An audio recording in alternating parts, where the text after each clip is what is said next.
What's going on, guys? Welcome to the DualShockers TV. I'm your host, Tony Polanco, and today we are interviewing guys who do the music for Wolfenstein: The New Order. With me today, we have Ed Davis, account director. Hi. We have Jason Menkes, executive producer of Copilot. Hi. And Mr. Ravi Kish. Oh, I almost messed up your last name. Ravi Krishnaswamy, partner creative director at Copilot. How are you, my friend? Hello. All right, so this game, the New World Order or New Order, it's very interesting. It takes place in the 60s, but I'm not going to say anything more. Ed, tell us more about the game and the world.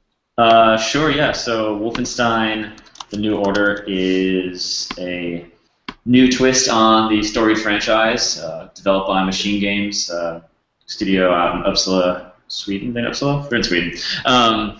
So Machine Games and Bethesda Softworks, and so it takes the Wolfenstein franchise, which has historically always been set during World War II, following the various adventures of B.J. Blazkowicz, and the Wolfenstein: The New Order projects the franchise further into the future, into the 1960s. So it takes a conceit that the Nazis won the war, and B.J. has been out of the war for a number of years, having been landed in a coma. So he awakes into this new world, and it's a pretty terrifying place. Obviously, as you can imagine, a world run by the Nazis is not exactly sunshine and lollipops. So yeah, the game is all about BJ finding allies and picking up the mission he's always had, which is to defeat the Nazis, even though now his mission is a little more challenging than it was before, perhaps. Yeah, and what's interesting about this game is, since it takes place in the 1960s in a world occupied by Nazis, it affects all aspects of life, including the music, and that's why we're here today, because I met Ed and Jason at PAX East, and we talked about the music. I found it very interesting how, basically, the philosophy is, okay, pop culture is still going to exist, music is going to exist, but it's filtered through the Nazis, and how would they interpret rock music? So, Jason, tell us a little bit more about that.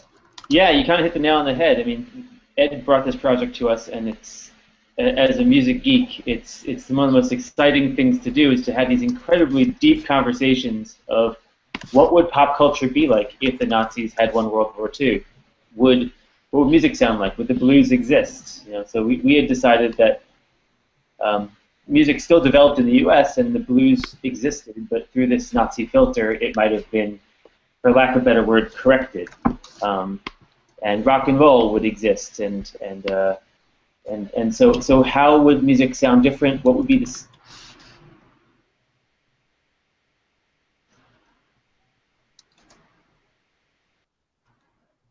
Oh, I think we may have lost him.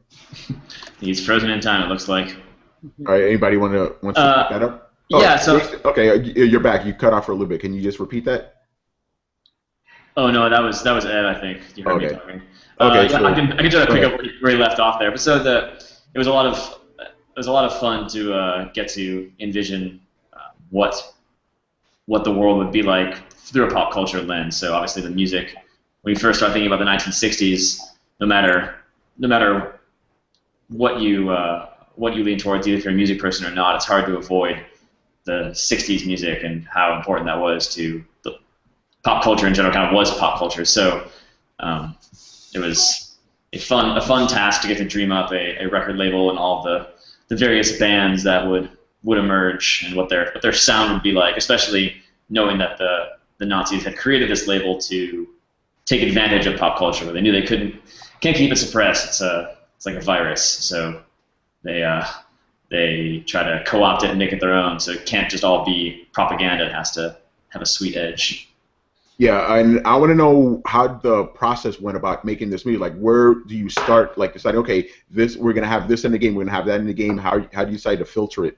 Robbie, tell us about the process of deciding what music should be in the game and how to process it through the Nazi filter. Well, there were a lot of thought experiments early on. What would music sound like in that decade, given the Nazis running the planet, and what would we want to listen to? So we could imagine a world where since they've created robots and landed on the moon, maybe they've also created, digital recording and have advanced, sound way past where it was in the 60s. But then it wouldn't speak to our ears in terms of the sonics of the 60s and bring us to that decade. So we found that there were a lot of thought experiments where we figured stuff out, like, okay, it's got to sound like it was recorded in the 60s with that technology, otherwise you weren't going to be taken to that period of time. Mm-hmm. And then there were also a lot of conversations about, just how much this music would be, propaganda in an overt way versus something more subtle, where they're simply trying to own a piece of popular culture and control a piece of it without really changing it and completely rewriting it. So once we kind of had some ground rules, the thing that really helped us sort of figure out what to do was coming up with this idea that it was going to be a record label and it was going to sign a bunch of artists, and that if we sort of came up with artists and what their stories were and what kind of music they played, and that would give us a foothold and give us some concrete starting points for songs to write. So from there, our next job was really to kind of identify what were the really iconic, archetypes of bands in the 60s, and which ones did we want to choose for this record label that would work with this world. So would there be a Beatles-like band or a psychedelic band, that sort of thing. So writing their bios really helped us clarify the conversation, and we did that. That was a very collaborative process. We did a lot of spitballing, and there were some fun ones that were left on the cutting room floor. I think we had a lot more bands that we wanted to make than time or budget to make them, unfortunately. How many bands did you end up making? There wound up being 10. Is that right, Robbie? 10? Yeah. Yeah. So there were 10. There were so just to get some background too, because I know we didn't go into it before. This started out because the folks at Bethesda challenged us to try to infuse some 1960s music into their campaign. They wanted to bring that cultural thing. It is a unique part of the game, and they also wanted to help show that the world that Machine Games is building is pretty deep. It's not just they fast forwarded Wolfenstein to the 1960s. The developers have really spent a lot of time thinking about what that world would be like, what it would be like to live in there, and what the experience would be like. So the project originally started out as tasked to bring that music into it, and part of that was to do some cover songs. So we started out with, picking a few iconic 1960s songs that even by themselves could have the right vibe and tone for Wolfenstein: The New Order. And then once that process got going, there was an interest from Machine Games to also have music to populate the game itself. So they wanted to, when you're walking around the world and you hear music here and there, they wanted it to be authentic and be real. So that gave us the opportunity to create some original music from scratch. So in total, it wound up being 10 bands, 7 original songs. But I think in the process, like Robbie was saying, between us, the ideas from the guys at Machine Games, Copilot, and Bethesda, there were dozens and dozens of bands that we'd write up ideas for. That some of them were just so out there that, like Robbie was saying, it was a really good thought experiment and would fit the theme. But someone listening to it would have to really know a lot of details and connect the dots in our brains to have it make sense to them.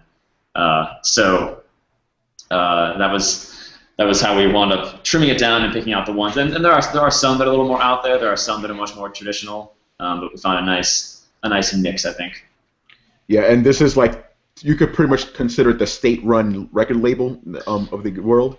Yeah, I think one of the inspirations I know we had, and certainly the guys from Copilot had early in the process, was Charlie and his orchestra from the 1940s. So in World War II, the Nazis did something similar where jazz music, for the most part, was outlawed in Germany and in the German-controlled territories, but they still made their own version of it to try to use it to their own means. So we figured it would be a similar thing here, where the Nazis can't stop pop music and rock from happening, but they can co-opt the movement and use their influence and control of media to spread their own thing.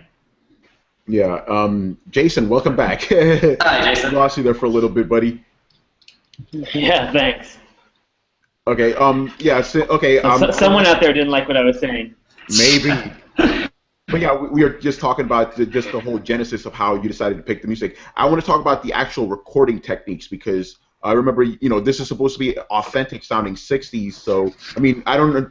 You guys didn't record to tape or anything like that. I don't think you did that, but I know you had to use programs to make it sound like it's music from the 60s. So, Jason, tell us a little bit more about the recording process. Yeah, I'll talk a little bit about it, but Robbie might be able to answer this one a little better. Okay, so yeah, Robbie, you can jump in whenever you want. Sure. Yeah, I was going to say from a technological point of view, because of the production itself, because there were so many countries involved and revision involved, it didn't make sense to do this in a very traditional way. So we were working with digital audio workstations and sending files back and forth fairly quickly. But beyond that, we did a lot of research on what the recording techniques were in the 60s to try to emulate that and make it sound as authentic as possible. Yeah, in terms of tools, we Rob, you want to take it from there?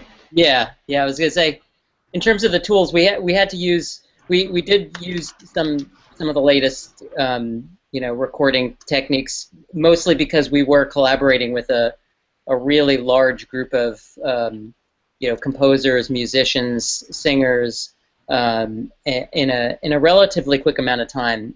So to pull all those people together, it made sense to do things digitally. But in terms of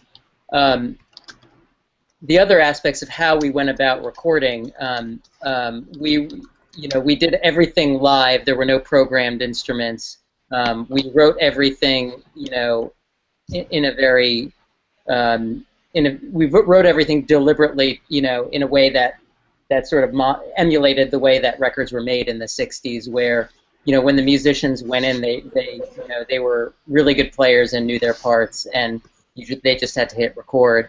And so we did a lot of prep work to get that sound out of our players. We also, used the same guitars and amplifiers and that sort of thing. And then in the mastering process, we really spent a lot of time collaborating with, going back and forth with everybody to get the right sound, just to find the point in the decade where the music was still powerful, but you could tell that it was from an earlier period of time. Yeah, I went all the way from the recording techniques to the performances as well. If you listen to the sax part in the Victor and the Vocalisten, it's a very specific sax type of performance from the early to mid 60s that you wouldn't hear in late 60s, you wouldn't hear in the 50s. So that kind of detail was great to collaborate with each of the players and figure out the exact right musical style. And did you use the same band for every song, or did you have different players for different songs? There's a lot of shared musicians, but we put together the right creative team for each project. So no, it was not the same musicians on each project. You had different guitarists or a different drummer, a different bass player. Yeah, because obviously, one guitarist will have a specific sound. You don't want that carrying over to all the songs. You want something different for each. Yeah, and also, I mean, I would say within the style of 1960s, like Robbie said, there would be a house band.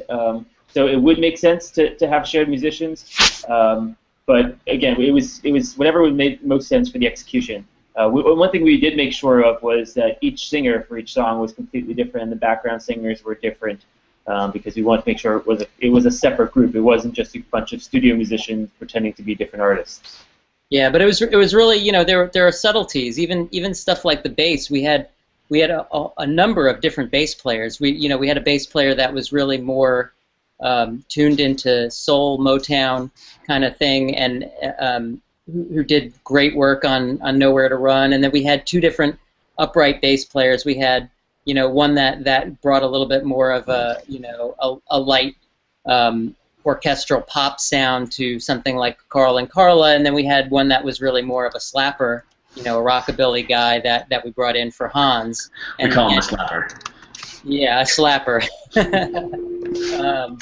So we really did part of thinking about it, beyond just say recording to tape, but part of thinking about it through the lens of the 60s was really like finding the right players who had the right equipment and sound and who lived and breathed in those styles so that each band sounded like a different band. Yeah, and what about the song selection? Because I know you have a few songs here. How did you decide what songs would be best for the game? Well, I could speak to the writing of it a little bit. That we for the original songs we had very detailed conversations about what these songs would be like and about. We listened to a lot of references. We talked about we created sort of lyrical briefs that talked about the kind of imagery and lyrical themes that that would be talked about in the songs. Mostly because we had to be strategic with this amount of work. We didn't want to be, at the point where we're actually writing songs and executing them. We didn't want to be spitballing. We wanted to know that we were going to get the material that we would all hope to get.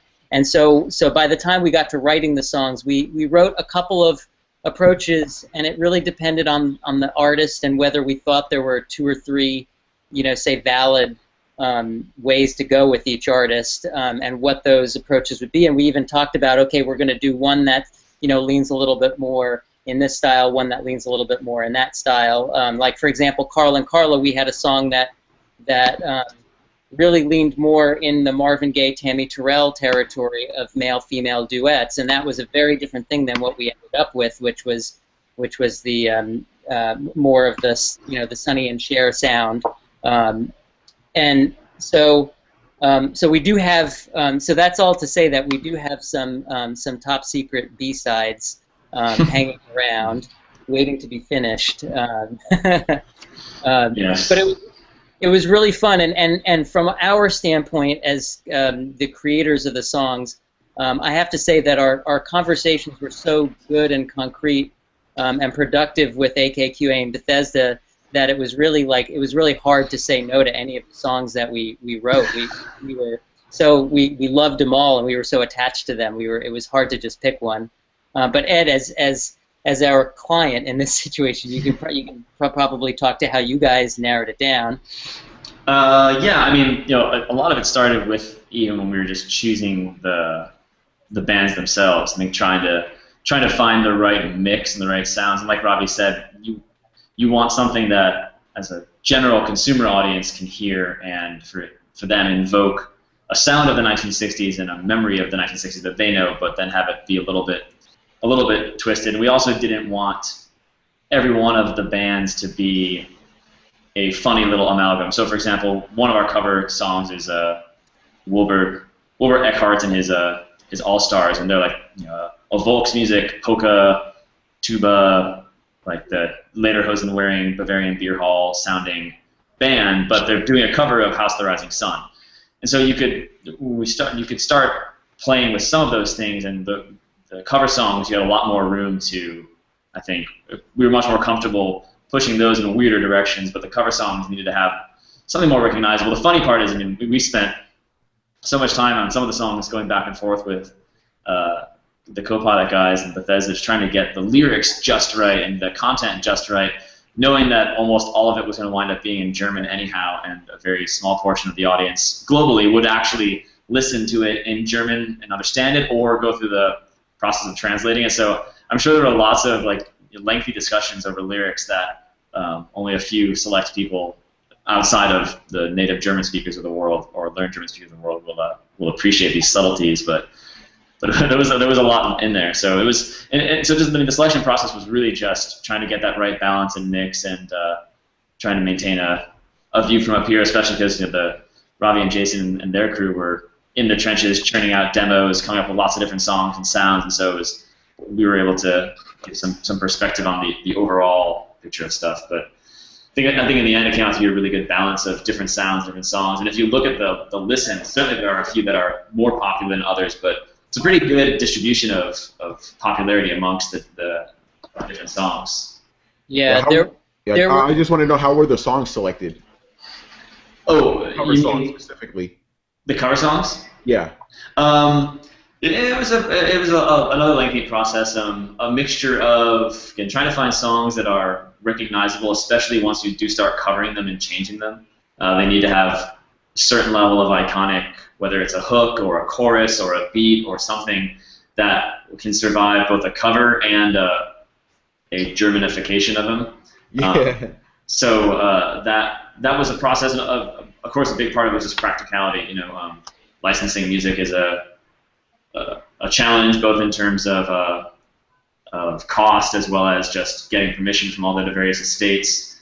There were some songs we were looking at where you had to deal with several different owners of different licenses of different estates, and obviously the subject matter of the game itself, being related to the Nazis, makes some people a little bit cagey about how it's used. So in some instances, they were used in a very controlled environment where there weren't any explicit Nazi references or overt Nazi swastikas or other imagery. But that was it was about finding those songs, and so the ones could survive. So they can probably talk about a little bit in detail. But Boom Boom, for example, is so recognizable when you hear the song, and we knew we wanted to change it and make it squared and clean and less rockin', but the song had to still be recognizable to someone who'd never heard it before. Yeah, I think that's the big trick, is that a lot of the songs that we were considering, the sound of the production and the voices on the original are so associated, such a big part of why they're famous songs and recognizable songs, that when we were going to change them and make them more square or make them into a Bavarian brass band version, to make sure that people understood, oh yeah, they're covering this song, that's still coming through. And so I think that helped the influence. And then I don't know if this was mentioned earlier when I was kicked off the call, but part of these challenges were part of the reason why we moved towards original songs anyway, because some of the publishers and estates had very specific limitations on what were considered accepted uses, as Ed said. It made a lot more sense to go towards original music, where we could create these songs, give them to Bethesda, and let them do whatever they want with it, and put it, in all of their promo videos, or do a live performance like they had at the PAX event, or put it in the game itself. They've had a lot more freedom to just let this music be part of the Wolfenstein world than they did with pure licenses. Yeah, that's something I noticed when I played the demo of the game, because sometimes I'd walk by, there's like a little radio, and I'm listening to these songs, I'm like, oh, that's interesting, because it definitely has that 1960s feel to it, but twisted and distorted. Yeah, but I noticed that too. It's very clean sounding. It's nothing's like, because there was a lot more, I guess, soul to that music back then. That kind of got ripped off a little bit, like got sucked out. I noticed that when I heard the song. It's like very filtered and clean. It is. Yeah, even our psychedelic band is fairly on the pop and melodic side of psychedelia, but yes. I mean, would they have really, distortion when it was created in the 60s was an amp working improperly, and if you think about it through that lens and through how they might have looked at, how to produce music, you think about, cleaning things up a little bit, and also the soul influence, again, thinking about this as being a state-run label within the context of the Nazi regime, we thought, maybe that music was probably not going to be, maybe it existed in that universe, but wasn't going to necessarily be picked up and featured by Neumann Recordings. Mm-hmm. So we definitely trended towards the pop side, and I think that was also a decision about wanting to have some pretty catchy songs in there too. Yeah, this sounds pretty extensive. How early on in the project were you brought into the music? Because it sounds like you guys were in it from the beginning. Yeah, 9 months in total. Yeah, I mean, we first started talking to Bethesda about the general idea of a record label originally it was one band, and then that morphed into a record label, and that was a long time ago. I mean, since some of our earliest conversations when we first started to talk about the title, and then we started talking with Cobalt about the covers about 9 months. Was that long ago? Yeah, I guess so. And kind of just morphed from the covers into the originals. There's a not a short process, but a fun one. This is one of the projects that I'll never forget because when it wrapped up, I was truly bummed out. I was like, I want to write another 10 of these songs. And I remember when we first started talking about it, it seemed so pie in the sky. And when it actually got approved, we were just like, oh, are you kidding me? We're going to be able to write these songs? That's amazing. Yeah. And I gotta say, for the 9 months or whatever that we did work on it, sometimes these longer projects can just be lots of revisions and opinions because we had the time to play with it. But the conversations that we had amongst ourselves and with AKQA and Bethesda were so strategic. A lot of the revision conversations were about how this song fit within the propaganda of the label, or how well it fit with the bio of the artist. They were all very, very targeted and focused, and so I didn't feel like there was any wasted time or revision for revision's sake. And the timeline was also really good because it allowed us to. It was long enough where certain ideas that needed time to gestate and to be fully formed had the time to do that. So like one of the first things we did was cover Nowhere to Run, and we originally tried it with this guy who had this just this amazing low, totally out there voice, and it got us thinking about this idea of this soldier singer. Like, who would this guy be? Why is he singing Nowhere to Run? And this guy eventually ended up being Hans, but the road between hearing him first sing Nowhere to Run and having him record the final vocal for my VW was very long and varied. It was, but we got this, so we decided his voice wasn't right for Nowhere to Run, and so we tabled him. Sort of the long road that we took with Hans, and how 9 months gave us that time to get him fully figured out. And so we'd figured out that he was he was going to be looking back a little bit to the 50s and a little outdated, but then we had to figure out what did he want to sing about, and so we came up with this idea of the Dresden Shake, where instead of being bombed out and destroyed in World War II, Dresden was this young hip city where kids went to dance, and maybe he sang a song about that and did a song about a novelty dance called the Dresden Shake. Those songs were pretty popular back then. So I was a little personally bummed that we didn't get that one through, but we kept searching for what his song was going to be, and we kept listening to music from the 50s and very early 60s to kind of get a little bit of that dusty, outdated rock and roll sound, and we heard there were so many songs about car culture from the 50s, about buying a Chevy or a Ford, and we thought that would be a really fun place to take him and kind of give him something really physical to sing about now that he's sort of back from the war, and he can kind of be a little nostalgic and sing about wanting to buy a Mercedes-Benz and get rid of his junky old Volkswagen. So that was a fun part, and it gave us something lyrically also to kind of translate into the German-run world, which is, okay, it's a song about 50s car culture, but it's not Fords and Chevys, but it's Volkswagens and Mercedes-Benzes. So this whole long story about Hans is just to sort of kind of show you that we had some ideas that just took a long time to kind of figure out and get right, and having such a long-term project gave us the chance to do that. And Ed just told us that Hans is now the most listened to artist on Neumann recordings, so we're very excited that all that work paid off. He's climbing the charts. Yeah, exactly. Actually, to jump up, to add on to what Robbie was saying with Hans, I don't know if it was mentioned, but the way we produced these songs, we wrote the songs, we kind of mocked up a production of what it would sound like, and then after it was approved and the lyrics were approved, we then worked with new lyricists to translate them into German and then cast the German singers.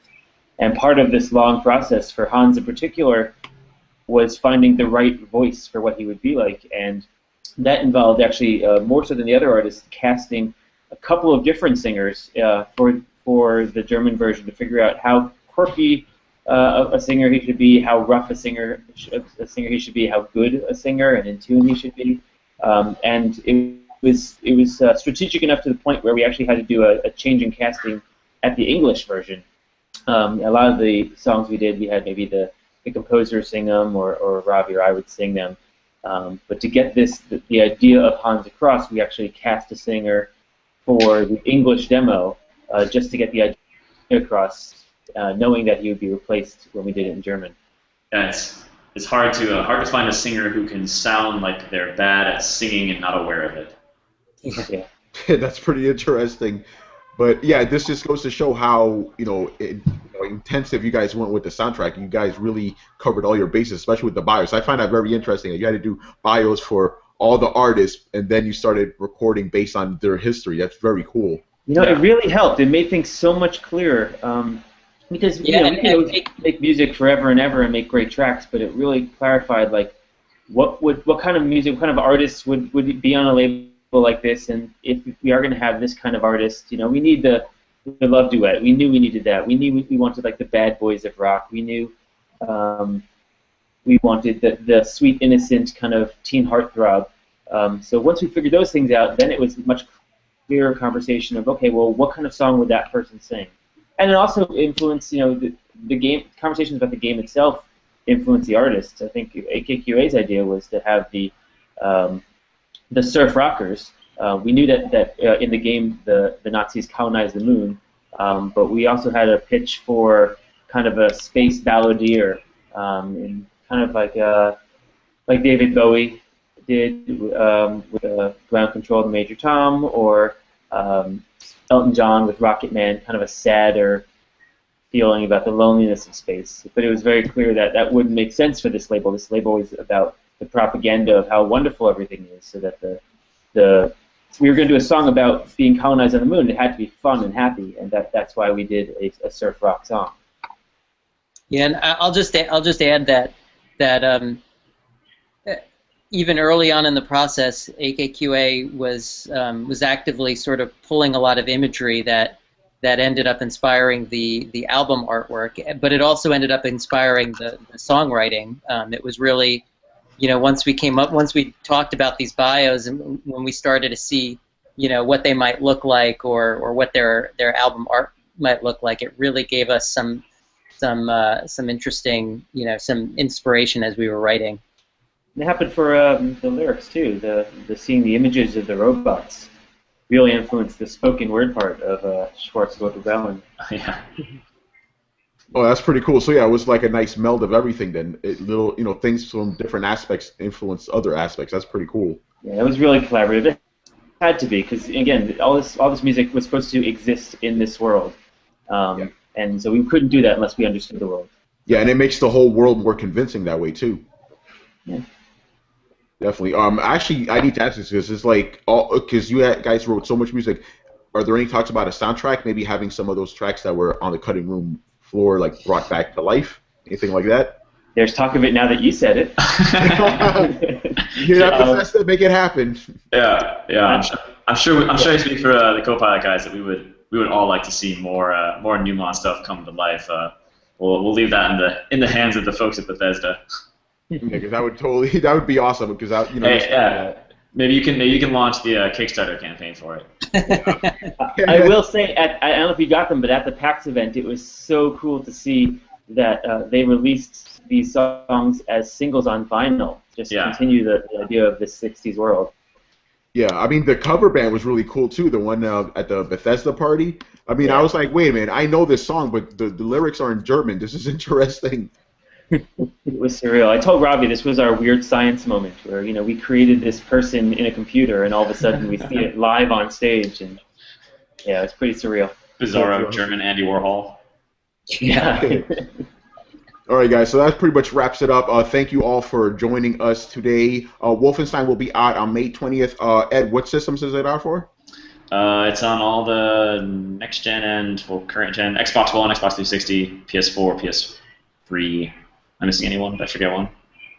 I think the PC, Oh, obviously. in PC, yeah. I was thinking, though, like, I'm forgetting one. Yeah, PC.